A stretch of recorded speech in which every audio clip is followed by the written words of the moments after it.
But Mark, now it's time to move on into the next team we are previewing, and honestly, it's the best team in this division. I mean, we talked about your Bears because, yeah, they were the lowest in the division, but now it's time to talk about the big dogs. Bears again. Time to talk about the big dogs, and that is my Minnesota Vikings heading into this year. And Mark, this isn't going to be a really good preview because this is the first preview that I have done as a Vikings fan that will not contain Adrian Peterson as a part of my Vikings. Which some would say. The first one. Some would say that's a good thing. Yeah, some would say it's a good thing. For me, it's all I've known for, I want to say, that was my junior year, senior year of high school that we drafted him. I want to say it was my junior year that we drafted AP. But the Vikings, it's the running back position that we're going to start with. AP out the door. They got two coming in. They got Latavius Murray from free agency in the Oakland Raiders. They also have Dalvin Cook, and he's coming from Florida State in the draft. And to me, this is going to be the most important position, second most important position heading into this division. The other one, the most important, is probably going to be wide receiver because really we've got Thielen and Diggs as 1-2, but Laquan Treadwell, are we going to see him actually be on the field this year because he didn't play in his rookie campaign? Also, Michael Floyd coming in. How is he going to fit into this? But, Super Bowl champion Michael Floyd. I'm sorry. Put some respect on that name. Super Bowl champion Michael Floyd. But I want to start with the running backs. AP out obviously leaves a big hole. However, if it was just Latavius Murray and we didn't draft Dalvin Cook, Vikings fans should feel confident that we do have an answer at the running back position. I feel like even just saying that, like I'm just slapping Latavius across the face without even meaning it. Well, I mean, it's interesting. I mean, we just talked about the Chicago Bears. First of all, I do want to say that I can think of 5 more important positions for your Minnesota Vikings. Then wide receiver and running back? Yes, the entire offensive line. True. But, we just talked about the Bears who signed a quarterback and then traded up for another quarterback. The Minnesota Vikings, they have Murray, but they also traded up for a running back in the draft with Cook. I do like seeing that Murray saying, hey, you know what? That just inspires me to work harder, and I'm going to win the job. I'm going to win the competition. Because he's looking at it as a competition, as he should. He should look at it as a competition because I think Zimmer's going to have it be pretty open. Anybody can win. Now, obviously, Minnesota football has been so used to that great run game. Last year, never had to worry about terrible. We've never had to worry about it. Until last year when it was awful. Well, he got injured. And it was awful. Yeah. It was the worst running game in the NFL.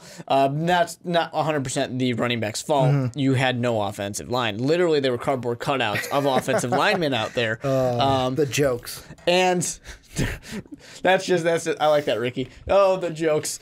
And then the inner tears coming out. But anyways, if this offensive line is better, which it has to be, right? If this offensive line is better this coming year, then that run game will become better. And that is going to be the thing that leads to continued success with Sam Bradford. Because Sam Bradford is this quarterback now after, of course, Teddy Bridgewater. We all know he's not in existence anymore because of injury. We're hoping. I don't know. That's some brutal injuries. Anyways. And Sam Bradford's an injury-prone quarterback, too. Now, he proved us all wrong last year, and he lasted the whole season, so good for him. Bold prediction by me. I called it. Yeah, you did. And that's surprising with as bad as that offensive line was.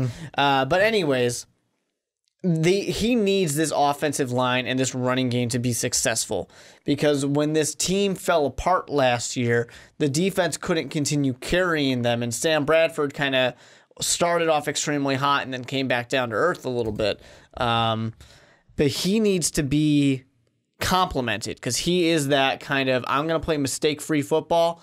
We're going to dink and dunk our way up, and I'll make sure that we're there, but we need to be kept in the game by the defense and the running game. Well, and that's like it was, with AP, he got injured. You can't say it was really his injury because he got injured week 2. I still remember watching that Green Bay game where it's like, great, we're opening a new stadium, everyone's excited, and Adrian Peterson got injured. Great. Yeah. That is beautiful. A huge hamper to our first day in the new stadium. But when you start the year off 5-0, we just had so much, not hype, but like, we were excited. Like, okay, you know what? Maybe like we can do like Sam Bradford. Wow, winning us some games. But I would say hype's pretty appropriate. But then we kind of hit the you lose to the Eagles, you lose to the Bears on the road, an overtime loss to Detroit, a 6-point loss at Washington. It seemed like ever since the bye, things just fell off the wagon, and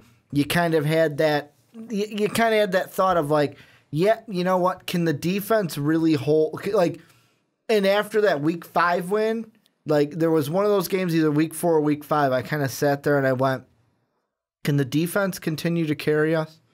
Can the defense be the driving force?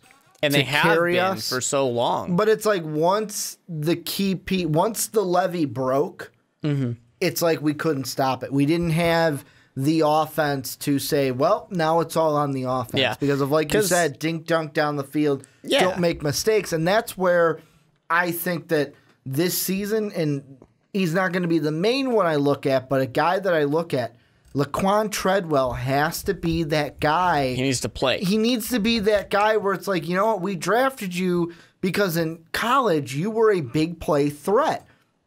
And your quarterback could go to you. We need you to be that for us because Feline had to do that last year. He had to. And I mean, I picked him up in fantasy only because he was that guy. And Stephon Diggs is our true number one. But Laquan Treadwell needs to be, we need the 3-man wide receiver front of Feline, Diggs, and Laquan Treadwell. He needs to be a part of the equation. Yeah, and I mean, like I said, Sam Bradford is going to give you a perfectly average passing game, to above average passing game. You know, he's not going to light it up. You need that compliment. We talked about how the defense has, carried this team for a while now. They had the good fortune of Adrian Peterson being around for that and having such a successful run game. I will take the same, identical numbers to last season. I'd take them again.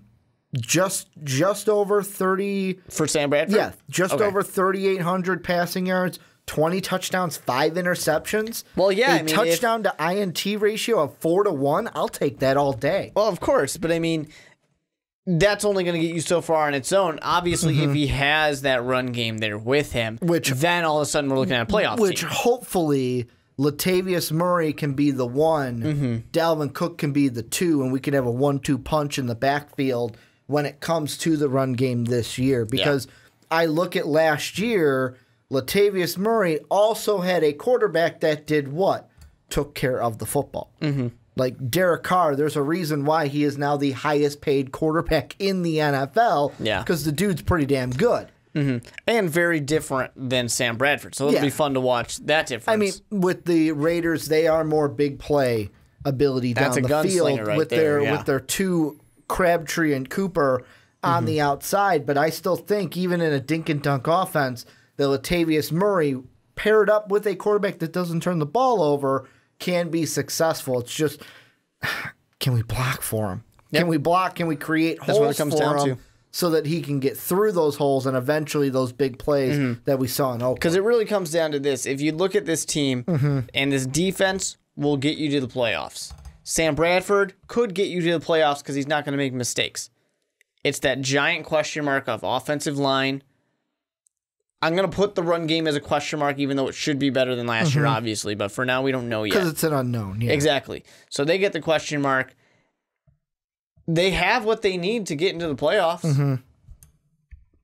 We're just going to have to see how it goes because 5 games in, everybody thought, hey, man, this team's winning the division. And then it fell apart really thought fast. We were going to the playoffs for sure. You thought they were going to win the Super Bowl. You know what? After going 5-0, we even had a segment. Can they win? Like, are they really Super Bowl worthy? And then what happened? And then they didn't. Apparently, we killed it at all. But I mean, even looking at the schedule, and I know that I'm going to be the one for MVP to give the predictions. No, I think I'll do it this year. Mark's going to do it this year. 0-16. But I look at the schedule, and there are games where I'm like, yeah, I don't think it's too hard. And then I look at it and go, I don't like the schedule at all. And I mean, the beginning's kind of tricky to me because the first game's going to be emotionally filled. You get AP coming home. Of course, AP's going to want to beat you. And now he's got Drew Brees to try to help him. At Pittsburgh will be tough. Tampa Bay is a team that was so close to making the playoffs in their own. Are they going to take a step up? Every team in the division, this NFC North could be a black and blue division this year. If the Bears kind of show what they are on paper, if the Vikings can show what they are on paper, if everyone just plays like they are on paper and then the Packers stay the Packers, this could be one of the most competitive and fun divisions to watch this year.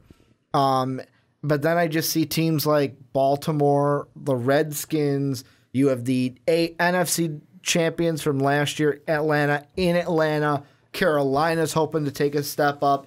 This Vikings team is going to have to do some work if they want to earn wins on the schedule this year. Yeah, it's definitely not easy. But Minnesota was an 8-8 team last year. I see two like for sure wins at Cleveland and then home against the Rams. That's it. Hey, it's the brighter days in Cleveland. Let's calm down for a second. It's a brighter shade of orange. But, it's an 8-8 team last year. They are not a bad team. And I think people want to forget about them, even though everyone was just high on them not too long ago. People will get high on the Minnesota Vikings again this year because they'll probably come out pretty strong. They have a tough beginning to the schedule, but I still think they can come out strong. So... I don't know. Those first 6, maybe 7 games could be tough. Oh, for sure. Could be. The Bears and Lions are kind of why I say those are divisional games. Yeah. So, and you're going to have to go to Chicago for one of those games. So you do have some tough matchups. It really is going to come down to that offensive line for me. Because like I said, and I know this makes you nervous, Ricky, but Sam Bradford is an injury-prone quarterback. It was kind of a miracle he didn't get hurt last year. Last year could have been a fluke. Yeah, exactly. It's possible. He needs to stay healthy. The run game needs to produce well. So who knows? It's kind of funny with how both of these teams so far, the main thing... Well, the Bears, it was more relevant with this one, but in both previews, we've kind of mentioned injuries. Being if this team can stay healthy, they should be able to do good things. And with the Vikings... They're a team, like you said, 8-8 last year, but they're a team to where this year you can say if you pick them to win the division, you wouldn't be too crazy in saying that. Only a little crazy. And the thing that I'll say about Sam Bradford that might be more important is contract year.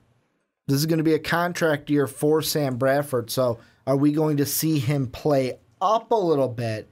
Because of the fact that, hey, I'm playing for a new contract, and whether it be with Bradford, the Vikings or someone else. That man's got a lot of cash.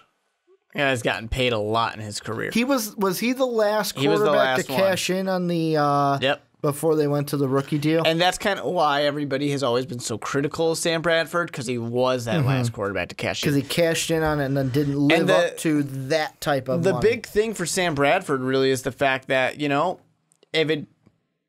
if maybe Teddy Bridgewater comes back or something, he's applying for jobs for all 32 teams, essentially. He really does need to put up a big performance because, like I said, Teddy Bridgewater could come back, and I don't know where Minnesota's loyalties are going to be. So he definitely wants to put up and get paid. It's funny. This is from the 19th, but I just typed Teddy Bridgewater into Google News, and from CBSSports.com, Vikings Teddy Bridgewater return this season, not ruled out.